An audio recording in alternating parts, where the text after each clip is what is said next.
When I was like 3 or 4, my grandmother passed away, and soon after, all my extended family flew into town to have the funeral.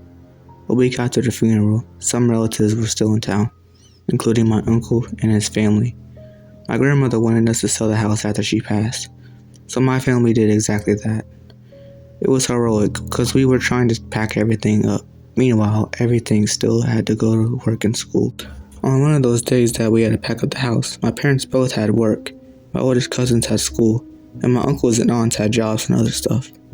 However, my uncle, Grandpa's oldest son, was available to watch me for a couple hours, so he did. According to him, I asked him to go to the bathroom while he was watching TV. The closest bathroom was in my grandpa's older room, so I went there. When I came back, I asked my uncle who was the nice lady on the bed. He kind of played along with it because he might have thought it was an imaginary friend or something. He asked me questions about her to entertain me. I described her as a dark-haired, kind of white, and wearing a blue nightgown. When I said that, my uncle freaked out because my grandmother always wore a light blue nightgown to sleep. After that, my uncle and I left the house and waited outside for our parents to come back home.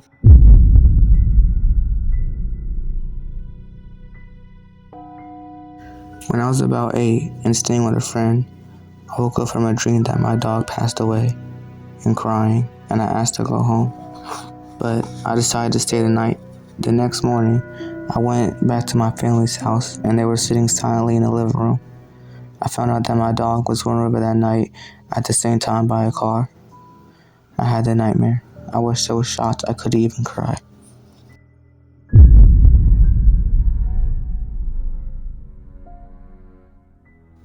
One day I woke up to a little girl walking down my hallway.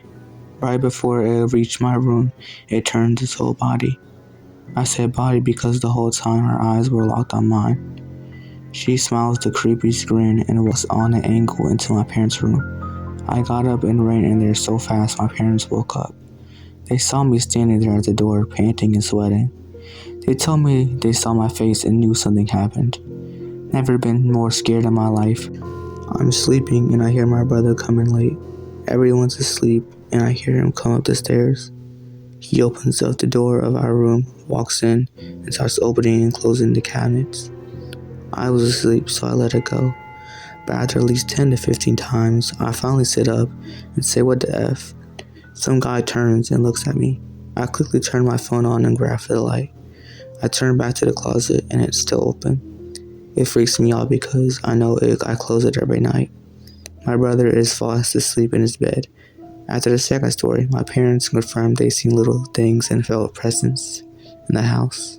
They said they thought it was just them, but then me seeing it freaks them out even more. They believed me right away.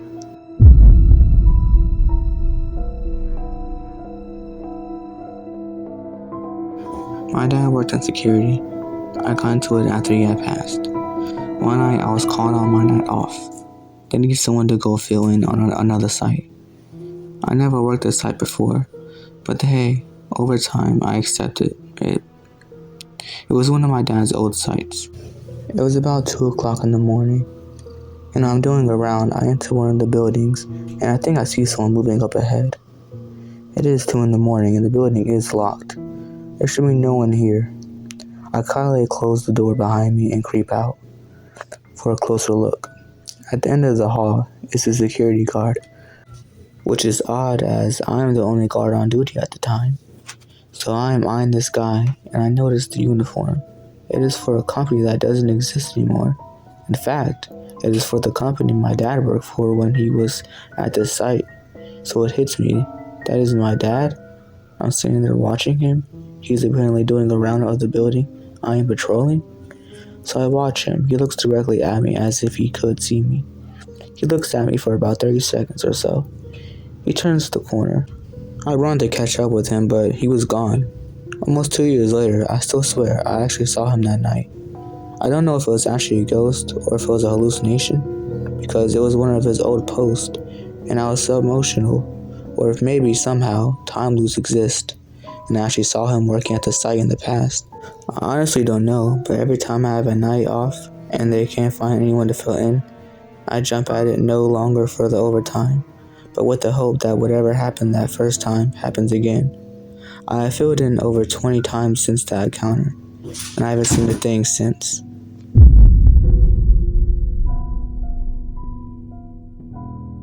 A couple of friends and a roommate rented a house in the city next over.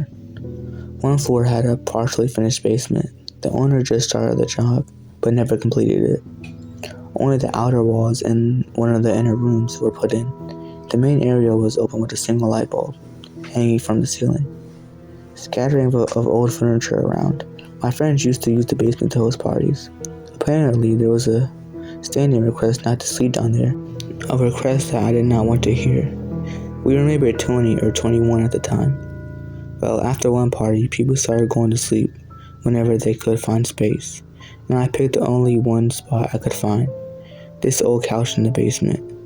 I wake up just after a few hours, must have been 4 or 5 a.m., and I hear a guy and a girl whispering and giggling in the partially built next room.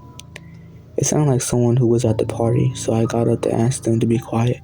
As soon as I got near the doorway, it stopped. Weird. But I thought maybe I was hearing people still partying upstairs. And it just sounded like whispering to the floor, no biggie. It didn't start back up, so I decided to ignore it and try to go back to sleep. I laid back down, the bright light shining in my face, and I wasn't sure how to turn it off. So I closed my eyes, and I just tried to fall asleep anyways. While I'm laying on the couch, my eyes are closed. I see a shadow move across my eyelids, as if something has moved between me and the light. So at this point, I sit up bolt right and say nope, nope, nope, nope, nope, over and over again, and I started walking towards the stairs. The cement floor was a bit uneven, so I hear a scuffing noise when some of my footsteps, but I never hear even my shoes scrape the floor. I stopped at the bottom of the stairs and listened, and those scuffing footsteps kept going, so I sprinted up the stairs and paused for one more time at the top and looked back and saw nothing. I didn't know I expected to see someone. I waited maybe 10 seconds listening out, and finally I hear what sounds like a single footfall on a wood and a creak at the bottom of the stair. I shut the door behind me and backed away, watching the door, but nothing ever came through. I'm frantically trying to find one of my friends who rented the place without waking anyone up, and I find the roommate on the air mattress in the living room, which is weird, but whatever. I start shaking her and I say, See, wake up. Your basement is haunted. She looks at me like I'm an idiot and says, duh, we told everyone not to go to sleep down there. And I just went, oh, so can I crash on the corner of the air mattress? And she said I could. So the next day, I get all the ghost stories from them about this house. Apparently, the main floor was haunted too, and the basement was just the worst spot for it.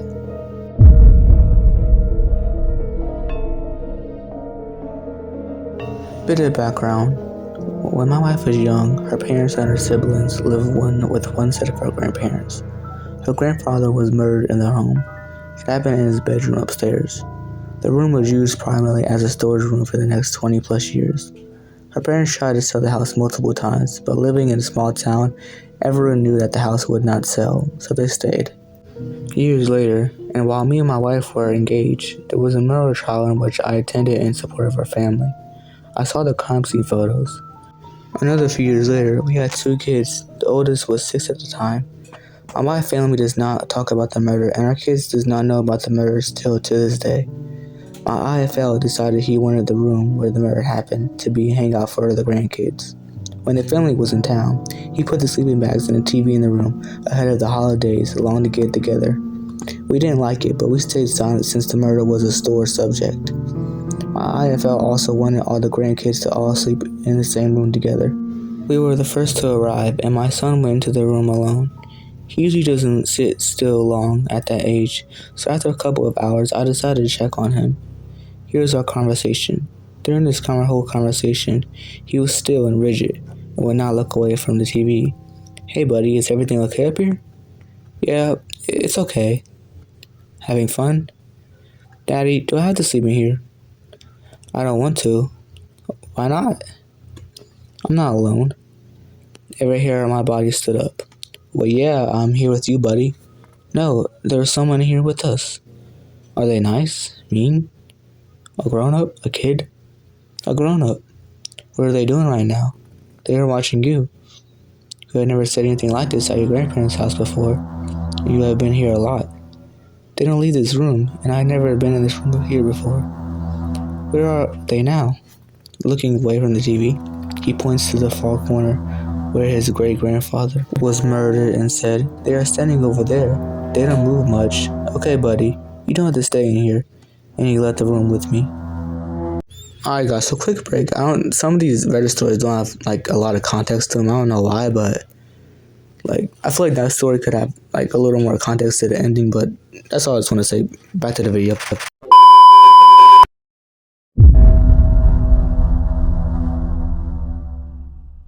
In high school, I was babysitting for a single mom and her 2 kids. It was the middle of the winter, and when I arrived, it was already pitch black out, around like 6 p.m. She lived in a duplex, while I was standing in the living room with her and her girls, talking about how the rest of the night would go.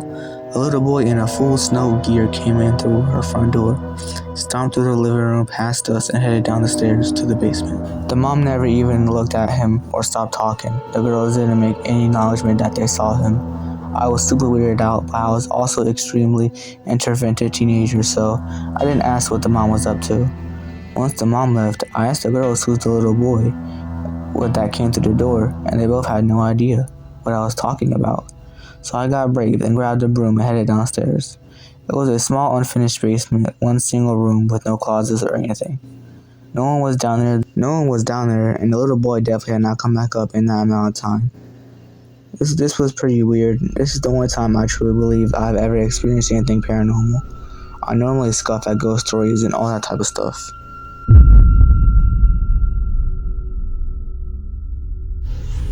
I was walking home one night from my grandmother's house. We lived in a village in rural Ireland. Granny's house was on the outskirts of the village, so I had to walk up a narrow country lane to get to Granny's house and back down the lane to get toward the village. My granddad was dying and the priests have him the last rites. He pulled through the night and my granny told me to go home and get a bit of rest. I reluctantly agreed and walked home down the country lane I've been walking on since I was a boy. Only this time it seemed weird in some other eerie case, and I never get spooked. I pushed the feeling to the side as my mind was in shock about Granddad. I was walking toward the bottom of the lane when I noticed a blur of white down the bottom of the lane beside me of one of the farm gates. To the field beside me, my grandparents' house. I thought it was a lamb escaped. It happens a lot. I walked toward to investigate. When I walked toward the blur of white, it felt like the electricity entered every inch of my body. The hairs were standing up on my arms, and what was left on my top of my head, I stood frozen in perpetual fear, as the figure was an old hunched woman in a white robe, and she just screamed the most merciful scream. The brutal scream was so frightening, I actually stopped breathing with sheer fear. I looked into her face and saw nothing but just a blur. The cry was ungodly, like a mother finding out her child is dead. The most scariest scream I ever witnessed. Adrenaline must have kicked in because I legged it straight back up towards Granny's house and legged it into the front door. I could hear my granny rushing out Granddad, who crying said Granddad's gone. Imagine he passed away within 5 minutes of me leaving and encountering that woman on the lane. I remember telling my elderly aunt and a few family members about the woman, and they said that she was a friend of the family by now. She only appears when someone is going to die.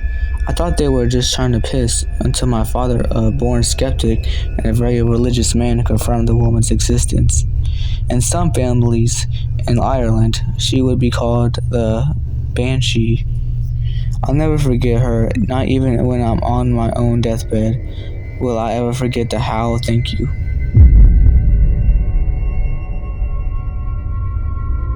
When I was around 7, I had been feeling sick one day and fell asleep on the sofa in my dad's office, which has 2 doors and is between the kitchen and a hallway.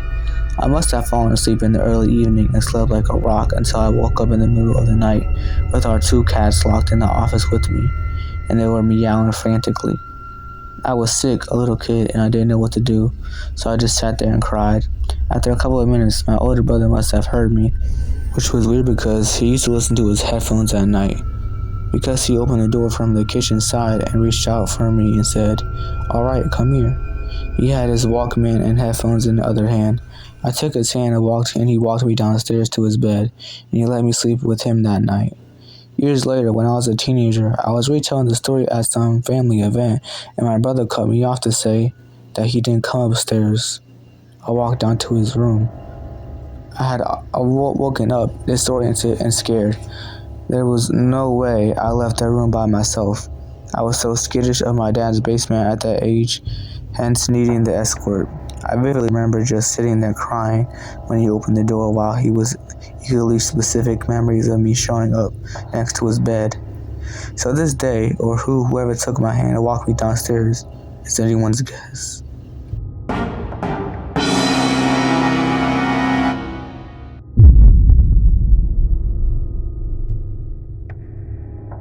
I was watching TV in my living room in the middle of the day and kept hearing this sound like someone was jiggling their change around, and it was loud as if it was in the room with me. I paused my TV, yet the sound persisted. So I start to look around the room, and when I get to the kitchen, I see him standing there. He was looking around as if he was taking stock of my apartment.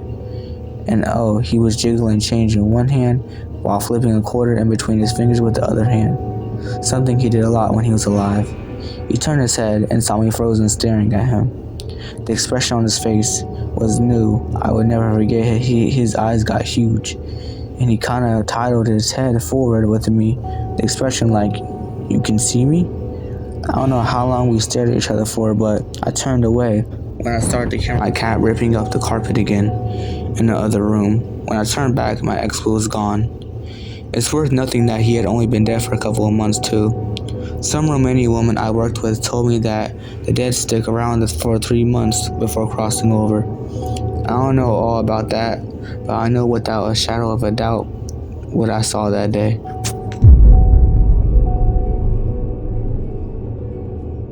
When I was between the ages 4 to 6, I used to see a little blonde boy through his mirror that marred in my parents' bedroom. The mark was big and wooden, but had mirrored accents and mirrors running all around the base. If I laid on the carpet in front of it and looked into the mirror at the bottom, a little disordered but still very clear, he would sit in his back to me, looking out the windows to the backyard. I don't remember seeing his face. I don't think I saw him many times, but I do remember seeing his image very clearly in my little kid mind. I thought I invented this super neat mirror trick by myself, but I tried to get my parents to see it too. They always refused, and my mom especially would get super mad at me for asking. I stopped seeing the boy when I stopped playing in the bedroom as much, and knew the mirror shouldn't work like that. When I got older, I chalked it up to my radioactive kid brain, though I didn't think too much of it, to be honest. Years and years later, when I was an adult, and long after my parents had sold the house, my mom asked me about a mirror out of the blue, then told me that she used to see the little boy too, not in the mirrors, but sometimes just at the corner of her eyes, like she'd be cooking, and a glimpse of the little blonde hair would pass by her hips at the kid's height. And especially in dreams. It didn't happen too often, but just enough to freak them out. So when I mentioned seeing the same little boy, my mom was just terrified herself. There were other strange stuff in the house, but this was 100% the most vivid I ever remember.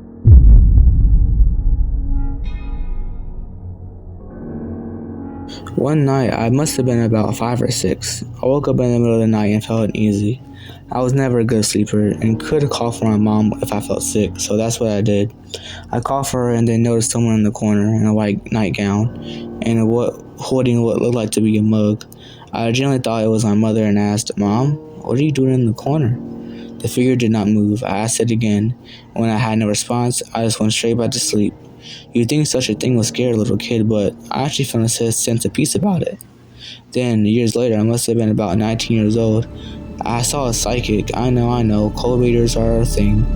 I remember that night, but it was just a sleepy, imaginative kid brain, until the psychic woman repeated the events of the night back to me. You woke up in the middle of the night. Someone dressed in white was in your room in the corner. You thought it was your mother, and you tried to speak to it, then peacefully went back to sleep. She then said, "It was your grandmother, the one who you were named after." Yep, and she was there to let you know that she was looking after you.